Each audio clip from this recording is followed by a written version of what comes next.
Namo tassa bhagavato arahato samma sambuddhassa. I pay my homage to the Triple Gem, Buddha Dhamma Sangha. I pay my homage to most respected Bada Bhante Ji. I pay my homage to most respected Ananda Mitra Bada Bhante Ji. I pay my homage to Buddha Bala Bhante Ji here, and greetings to everyone, monks and upasakas and upasikas. Today we will discuss about time according to the teachings of the Buddha. Lord Buddha had spoken about time according to the situation, according to the listeners. He describes the importance of time. Now in the sutta, Lord Buddha again explained about time. There are 4 types of time. Kala, Chattaro Kala. Let us study this sutta. So in the Pali, it is said, Chattaro me bhikkhave kala, katame chattaro. O monks, there are 4 types of times. What 4? Kalena dhammasavanam. A time for listening Dhamma. Kalena dhammasakacha. A time for discussing Dhamma. Kalena sammasana. A time for serenity, calmness. Kalena vipassana. A time for vipassana. So these are the 4 types of time regarding to the 4 points. So let us discuss about Kalena Dhamma Savanam, a time for listening to the Dhamma. So normally all the time we cannot listen Dhamma. So we have to come to Vihara, or you can listen Dhamma from your home. Whenever you feel interested, you are interested to listen Dhamma. Without being interested, you cannot listen Dhamma, or your mind roams here and there. In fact, Lord Buddha, in one of the suttas, Lord Buddha said that those who are not wishing for train in the Dhamma Vinaya, and they are not interested and not wishing for the training and not ready for the training in Dhamma Vinaya, Lord Buddha also reject them. Lord Buddha also did not teach Dhamma to them. So hearing Dhamma or training in Dhamma, if we stay on this point, listening to the Dhamma, we have to be interested in the Dhamma first. Then only we can give our attention to the listening of Dhamma. Otherwise, you can sit here, or you can sit in your home, you have opened a YouTube channel for listening to the Dhamma, but your mind roams here and there. For listening Dhamma, we have to have interest first. Otherwise, we cannot listen. So, Lord Buddha said, a time for listening to the Dhamma. When you have interest towards Dhamma, then you can have a time for listening to the Dhamma. Like you can come every Sunday to here, you can meditate, you can listen teachings of the Buddha. So it is a time for listening to the Dhamma. So there are several benefits of listening to the Dhamma. when you repeatedly listen to the Dhamma, then you can overcome doubts. And whatever understanding you have gained through listening to the Dhamma or practicing through Dhamma, then also when you listen Dhamma, then your understanding will be strengthened, more strong.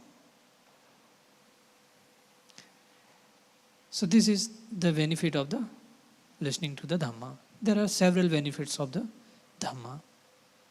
And you will have naturally faith towards Dhamma, Buddha Dhamma Sangha. This is also benefit of listening to the Dhamma. So when you have interest, you can have a time for listening to the Dhamma. And you can be benefited from listening to the Dhamma. So this is a time. This is a time for listening Dhamma. So when we have interest Dhamma, then we can schedule, we can make a timetable for listening to the Dhamma, or we can mark any date or day for listening to the Dhamma, or hours. You can mark any day to go to the temple to listen to the Dhamma. This is how you can give a specific time for the Dhamma, for the listening of Dhamma. So this is one time, the time for listening to the Dhamma. Then the second one, a time for discussing the Dhamma, discussion. So here, like now, you have requested to the Bhanteji, oh Bhanteji, give time. I have some doubts or questions and I want to clarify those doubts. I want some clarity in mind regarding this point, regarding meditation. So you can have that specific time for Dhamma discussion. Bhante will listen you, and after listening, Bhanteji will give answer. Then you will listen. This is how Dhamma Sakacha, Dhamma discussion. A specific time, a time for discussion. Then the third one, a time for serenity, calmness. So here, you can say, like weekly, you work for 5 days or 6 days. The body and mind are still not calm. Although you are sitting or you are lying down on your bed, still some thoughts are there in the mind. Some restlessness in the body, some restlessness in the mind. Body and mind are not yet calm. So then, you can have some time. Let me meditate. Let me make my mind calm, peaceful. So this is a time for calmness.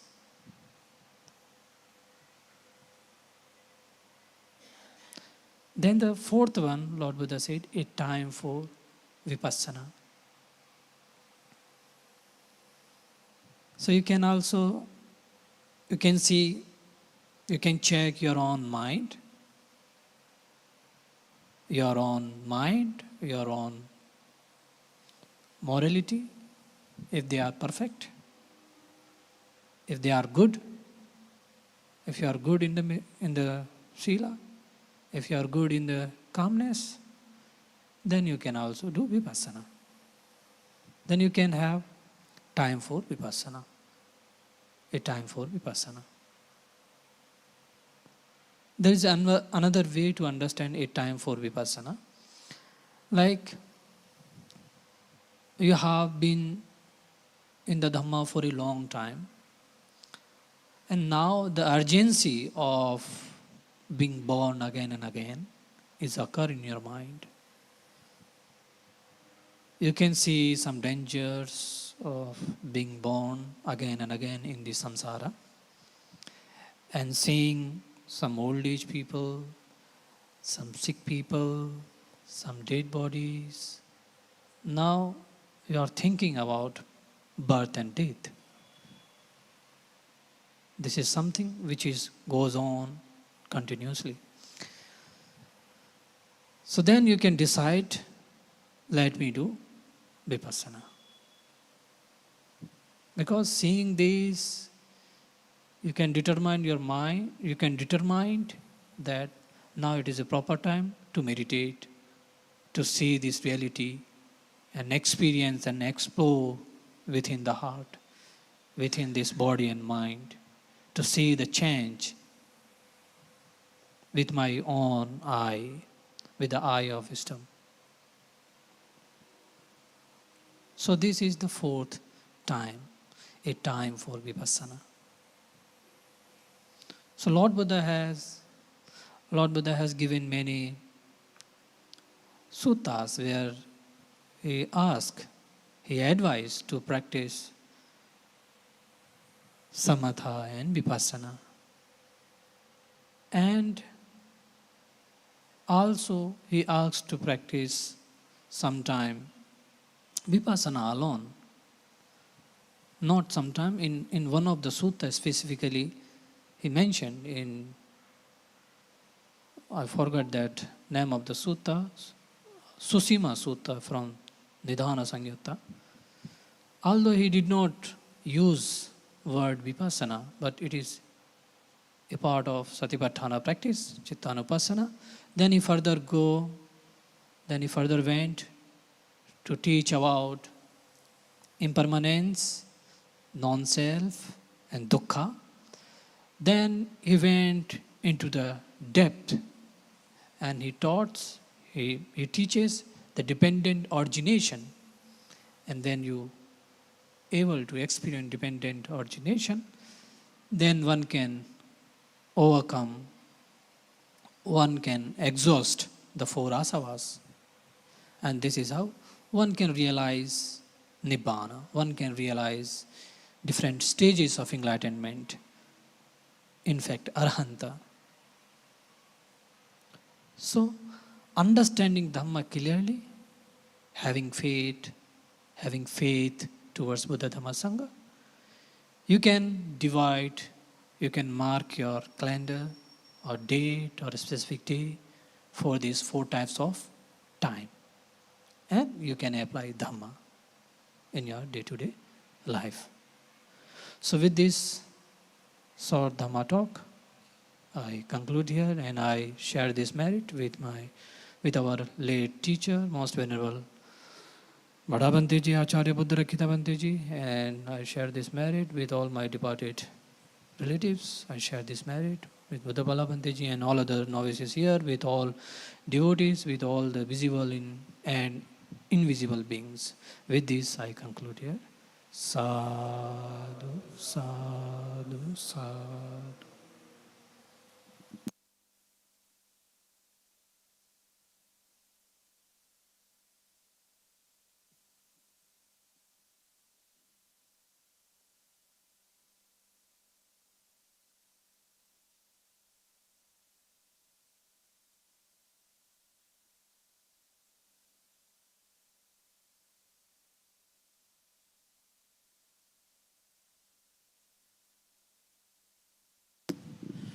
Okay.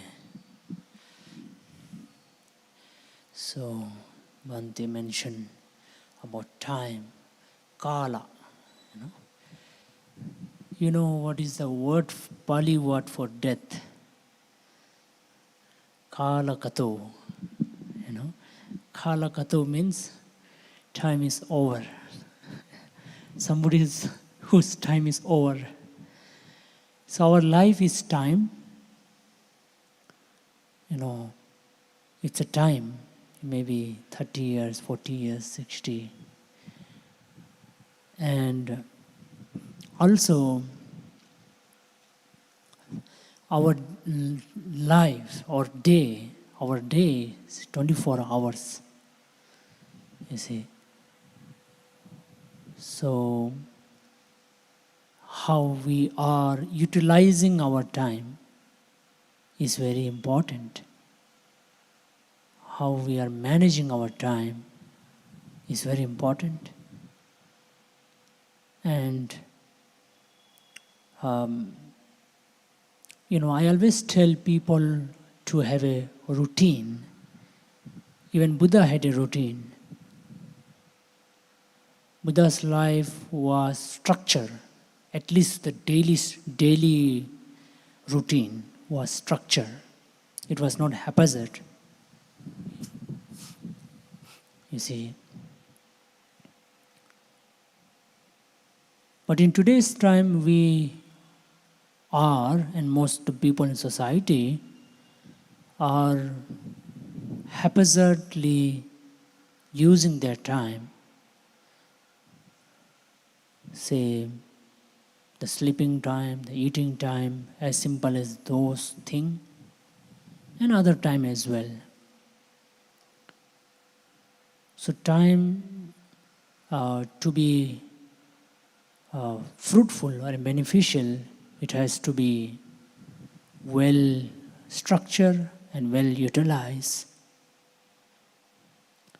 And today specifically mention about 4 things by Bhante: listening, discussion, calmness, and insight. And I think that's what we are doing now. That's what we are doing every Sunday, I feel. I mean, it is obvious, that's what we are doing. Is we take our time out for these 4 things here, to listen, starting with the listening. You see, Buddha mentioned that listening will make us learn. We learn something. You see, listening is so much important because it is a feeding for the mind. It is a food, a nutriment for the mind. Ahara, a nutriment for the mind. You see, we're giving something to the mind when we're listening. As I was telling also about the chanting as well, because it's also something that we are listening, you see. So we have to be careful about what we are listening. Because listening, as I said, is a nutriment that make our mind, that make our life. It's very important, you see. So maybe we should not listen to many rubbish things.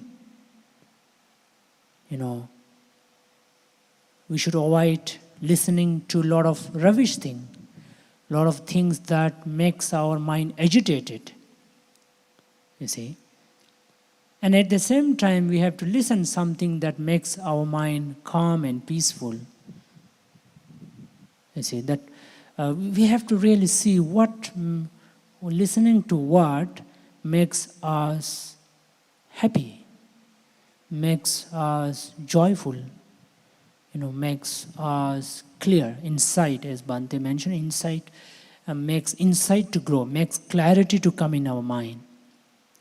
So we really need to be little choosy about what we're listening, whether it is spiritual or any other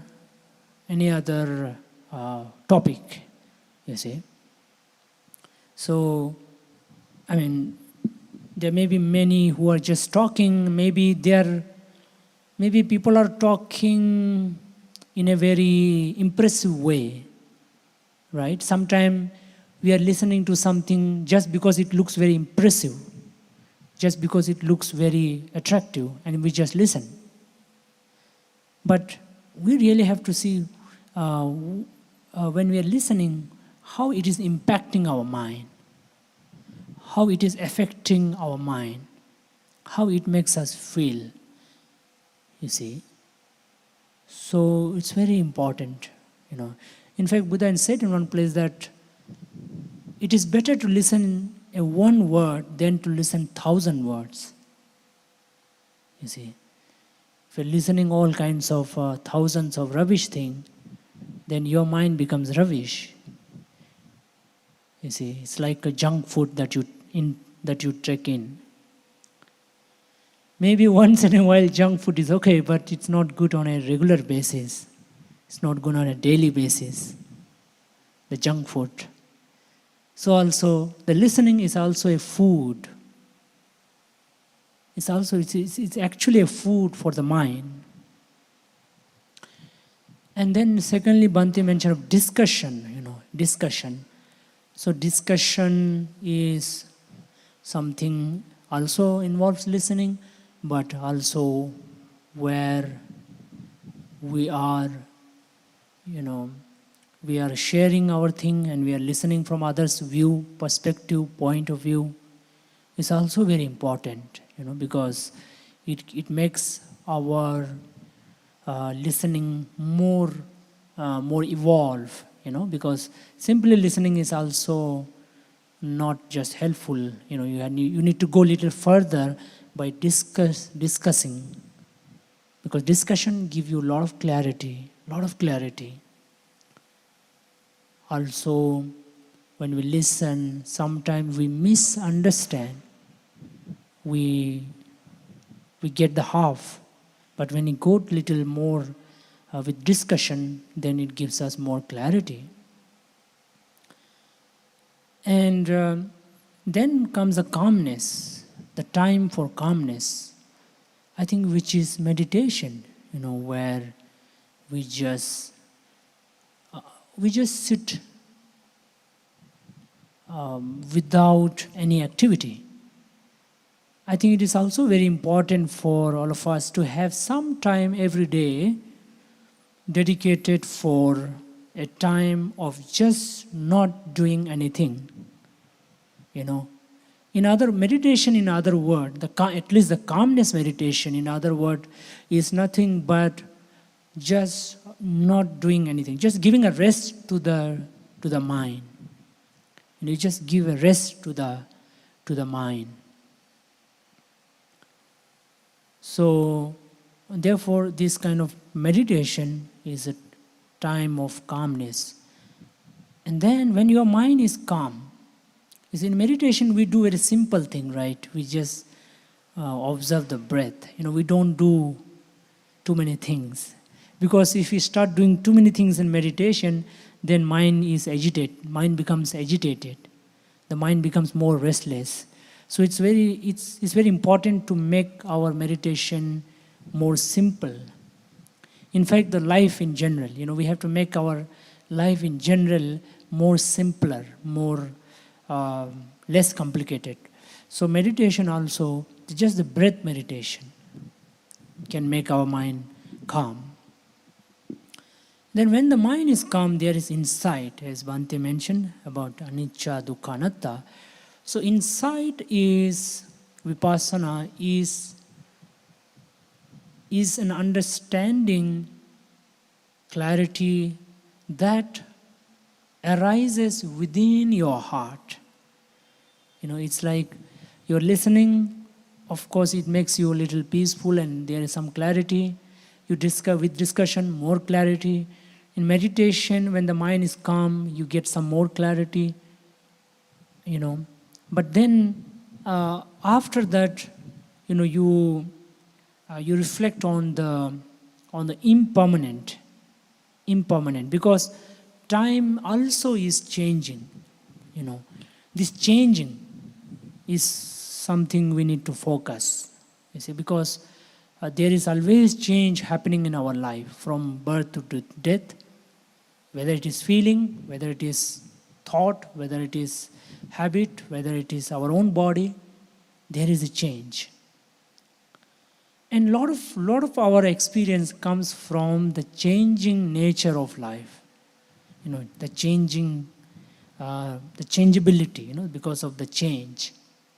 Some change happens, so then we have an experience. So that's why it is very important to observe the changing nature of life. Which means that okay, there are times when when you feel good, there are times when you don't feel good, you know, and it is okay, you know, to understand that it is okay, because this is the changing nature of life. This is one of the reality. So this is something you can observe in your own life, you know. It is very important to think about this, you know, to see this anicca, you know, and any experience of our life, you know, not necessarily just changing, but just be able to understand every experience of our life. You know, I would like to make it simple by saying every experience of our life, you know, to see as they are, you know, which means, as I said, you know, that there is some experience, let's say unpleasant, then there is a pleasant, you know, but yeah, it is there, you know, it is there. Or thoughts, there is a thought, it is there. Whatever comes to your attention, basically, whatever comes to your mind, basically, you just see them, and you know, just see them, and just see them as they are, you know, not trying to make something out of it, you know, not, let's say, not let's say, sort of rejecting it, or you know, getting attached, or rejecting, or attachment, you know. You are seeing them as they are, you see, whether it is pleasant, unpleasant. And then there is, when you see like that, then there is less resistance from your mind. You know, there is less resistance from your mind. And when there is less resistance from your mind, then there is less suffering, you know, less pain, less difficulty. And when there is less pain and difficulty, then you will know that, okay, everything is not in my control, anatta. Everything is not in my control. Every experience of my life is not in my control. You see, you will know that there is that everything is not in my control. You see, we always somehow have this thing that things, you know, things should be in my way. You know, that's why the popular proverb saying, no, my way, the highway. You know, no wonder why this proverb saying came up. You see, so somehow we, you know, like you can see the identity. You know, we all have this identity issue. You know, we want to identify with many things. You know, with ourselves, in terms of the feeling, in terms of achievement and other things. So there is this rush toward self-identity, you see.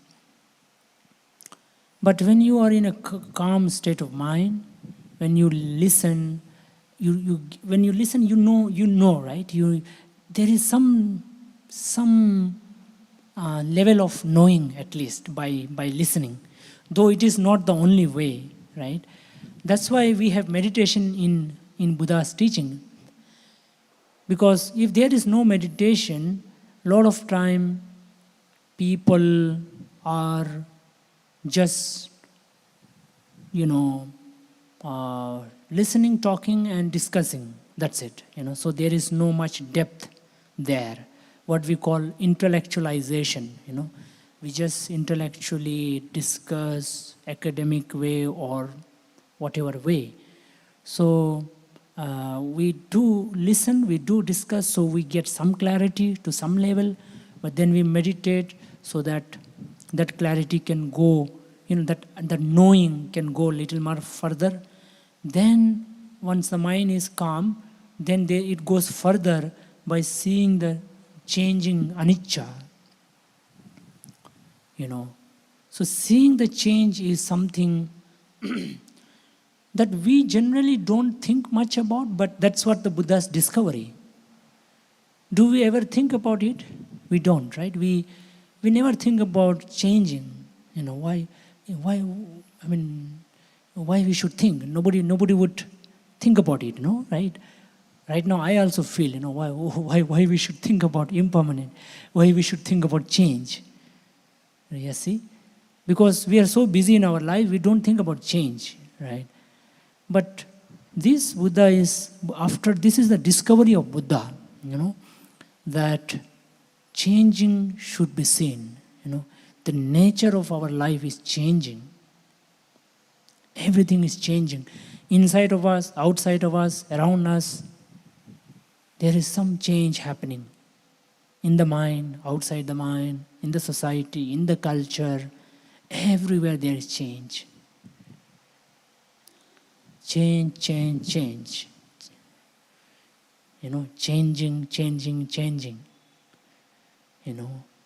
So there is change always. Motion, what we call the motion. You see, the earth is always, as you know, earth is rotating, rotating and revolving in itself and rotating, you see, because of that season and other things. So there is always a change. Though we are living, though we are living this changing life, we are living the life of the reality of change. A life which is changing, but we are not seeing it. We are never seeing it. Once in a while, when we see one of our old photo, I was so small, I was so, young. Then you remember, I'm changing, okay. But that will not make much difference, because now you are no more connected to that photo, But in our own day-to-day life, we have to, I think we have to just accept, understand. I feel first understand and then also the acceptance to change, Just knowing the change is not enough, but we also need to accept the change. You see, we need to accept the change.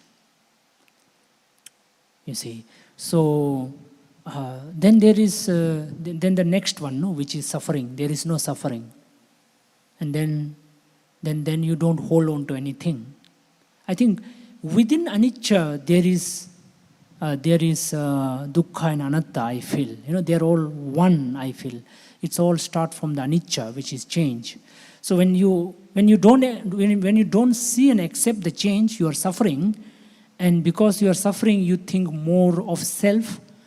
You are so much engrossed in your own thinking, in your own self-view, what we call, the view of self, so much in this idea of me, as somebody.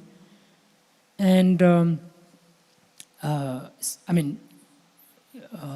when I say me as somebody, it doesn't mean you don't exist. You do exist, but then your things around, or within your heart, the different feelings and thoughts, and the things around you, which are all in constant change. You see, so when you accept that, and when you see that, then there is no suffering. But if you don't accept, there is suffering. And when you accept, when there is no suffering, then you are free. And because you are free, which is because you have seen the change, then there is no holding on to things, which is anatta, a non-self. So change and suffering or happiness, and thirdly, self or no self. So, but we have to understand no self concept. No self doesn't mean that you don't exist. Otherwise, if you don't exist, then who is suffering, right? Somebody is suffering. So it means things around you which you owns. Let's say, in simple word, maybe your home, your family members, your clothes, your car, or some of things like that, right? So which you thinks I am, or your position or your degree. So a lot of things you think, yeah, this is me, right? You think like this is me. This is mine, me or mine. You think it is mine, that's why you think I am this. For example, say you are a CEO of a company, or you are a manager. So you think, I am manager, so you own managership, the position, and you think this is me. Tomorrow you are no more manager, then what happens? Suddenly you lose your manager post. Then what happens? You suffer. You suffer. Because you have so much identified yourself with that post, and also you have, identified, and you have not thought that this is going to change. This managership can go anytime, but you never think. But sometimes in the another extreme, always you are thinking, oh, it may go, it may go, it may go, I may lose, I may lose. On another extreme, you don't think at all. On another, there's two extreme within it, because a lot of people, they tell me, oh, I'm anxious, or this will happen, that will happen, this will happen. So there is some level of anxiousness, overthinking about it, and so in both the case, you are not accepting, because if you are thinking, oh, I may lose it, which means you are not accepting the reality of change, that you may lose it. Okay, you may lose it, fine, so, but you are not accepting that. Another extreme is you think you will be manager always, you will be manager always, and suddenly one day you lose it, then you suffer, you see. So the both is suffering. So you can say, okay, it's just the understanding that it is here, but I may lose it, or this will change, or I may no more be a manager tomorrow or today or any time. It's just this realization, acceptance, that will, and I just gave the example of a position, but it applies to every experience of our life, everything around us, everything that we associate ourselves with, every experience, things, people, position, likes and dislikes inside our heart. But when I say things around, it is again connected to things inside you, right? So therefore this changing thing, anicca, is considered as the highest wisdom, vipassana. In Buddha Dhamma, that is considered as the highest wisdom, when you have finally fully accepted your mind has fully accepted forever at the very deep level, at the very deepest level, not just deep, but the deepest, to the fullest level. Your mind has totally accepted that, understood that. That is the ultimate realization of life. That is the ultimate wisdom. Because after that there is no suffering. And there is no me, my thing. There's no holding. There's no suffering. You see? So that is a very important aspect, which Buddha himself realized. He says, because I didn't realize it, I was just wandering. I was just moving around, looking around. He was just running around. So all of us, many people, they do a lot of things in life. Sometime for just survival, sometime for just surviving.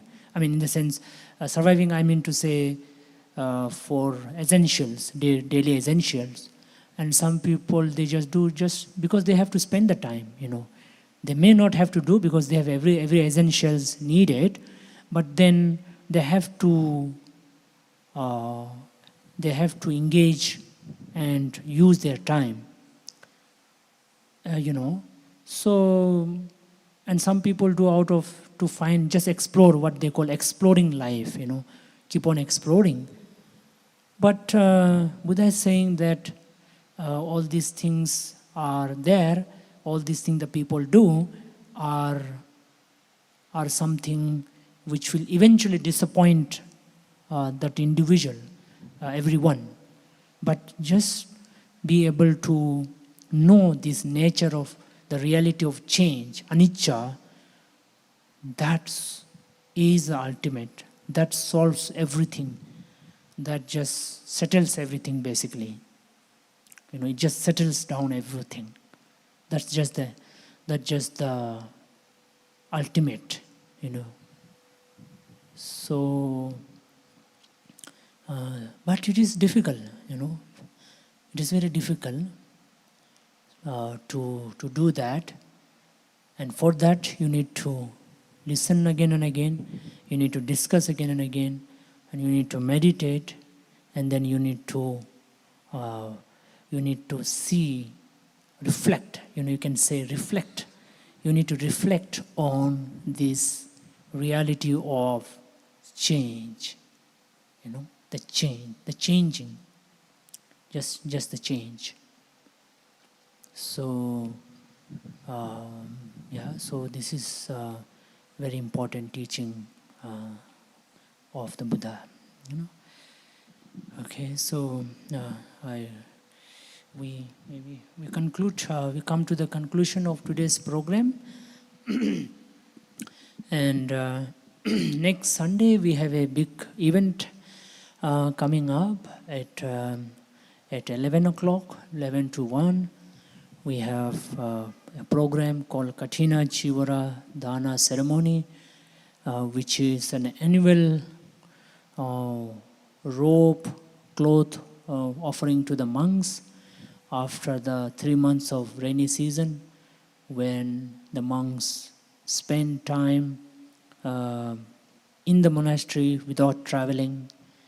So it's an opportunity for people to offer robe to the monks to gain merit, to gain punya, to gain that spiritual energy. So it happens once in a month once in a year. So it's a very, in the Buddhist culture, this is a very important after the Buddha Purnima, which is the Buddha's birthday and Enlightenment Day and the passing away day. So after Buddha Purnima, this is the second and the only important event and festival. So there will be a lot of people coming, and some senior monks are coming from other places. So it's a very important day especially for upasikas, for the devotees to come and get blessing from senior monks and to be able to offer chivara to the monks once in that after the vasa. So you're all welcome to come and join this program which is coming up next Sunday. So you're all welcome, and then of course this Sunday, every Sunday program also you are welcome to join, to continue coming. So with this we come to the conclusion of today's program. We thank all of you for coming and joining and listening today's evening. And we wish all of you good health, peace of mind, happiness and joy. And we also wish that may you all be free from harm, danger, sickness and worries. Bhavatu sabba abadevata sabba buddha ena sadha sote antute bhavatu sabba mangala rakhan abadevata sabba dhamma sada sote bhavantu te bhavatu rakhantu sabba devata sabba sada. Also, we will wish, we bless and wish for the happiness of all the beings in the universe, in the whole world. Sukhi bhave angne do ahane hitacha me sukhe honto majjata chataverino imam he gama khetam he sata honto sukhe anchara jeso chakavale sujantano sadhu sadhu sadhu.